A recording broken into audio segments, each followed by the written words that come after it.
It's kind of like, anybody know anybody when the new Apple iPod comes out, their old one just got too slow and isn't cool anymore? They call those early adopters, right? You know, so it's interesting when you're picking a franchise. You got to look at also who you are. So if you want the king's ear and you're one that likes to bypass middle managers so you can get to the CEO anytime you want, well, that's not a large established franchise. That's a more of an emerging growth kind of concept. So I thought that was a very, very interesting insight that you had, and good for you for identifying it. So one of the things you talked about also was home health care. You didn't want the 50 employees, and you didn't want the 9 to 5. I'm gonna point this to JD. Why do people want that? And what do you do to make the business work?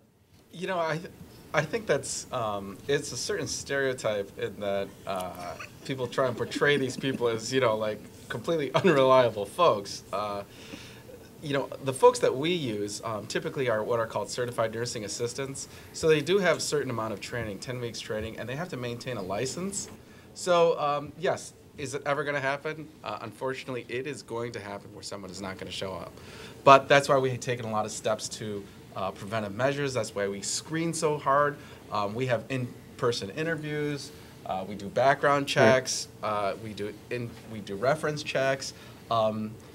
All in an effort to try and avoid that possible situation. So thanks for that layup, Joe. I appreciate it.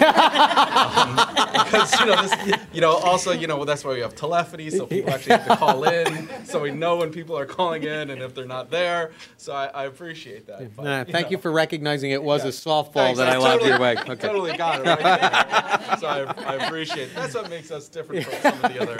You don't want those other ones. We are different and better. And I did not look at BrightStar. Yeah, all right. Yeah. Okay, JD, it's not a commercial, it's a panel. Okay.